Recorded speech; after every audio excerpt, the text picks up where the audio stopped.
মুসলিম নেতাদের যদি বিন্দু মাত্র আত্মমর্যাদা বোধ থাকে, আল্লাহর দরবারে দাঁড়াবার সেই ভয় যদি থাকে, আপনারা ওআইসির পক্ষ থেকে সকল মুসলিম রাষ্ট্র ঐক্যবদ্ধ হয়ে জিহাদ ঘোষণা করুন। এক সপ্তাহের ভিতরে ইসরায়েল খান ধ্বংস হয়ে যাবে।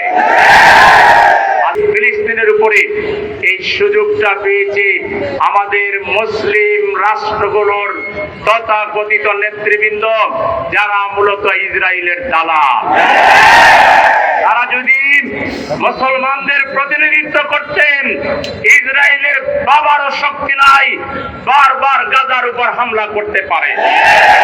আমি চ্যালেঞ্জ ছুড়ে দিয়ে বলছি, মুসলিম নেতাদের যদি বিন্দু মাত্র আত্মমর্যাদা বোধ থাকে, আল্লাহর দরবারে দাঁড়াবার সেই ভয় যদি থাকে, আপনারা ওআইসির পক্ষ থেকে সকল মুসলিম রাষ্ট্র ঐক্যবদ্ধ হয়ে জিহাদ ঘোষণা করুন।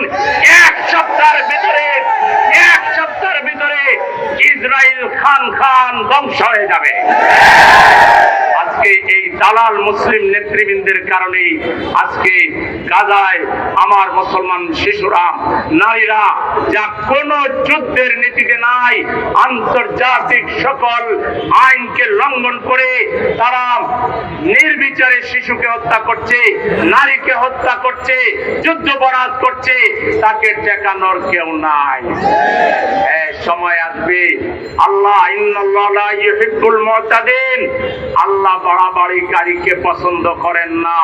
খুব শীঘ্রই ইনশাআল্লাহ সেই সময় আসবে, নেতানিয়াহু নমরুদ ফিরাউনের চাইতে ভয়াবহ করুণ পরিণতির সম্মুখীন হতে হবে।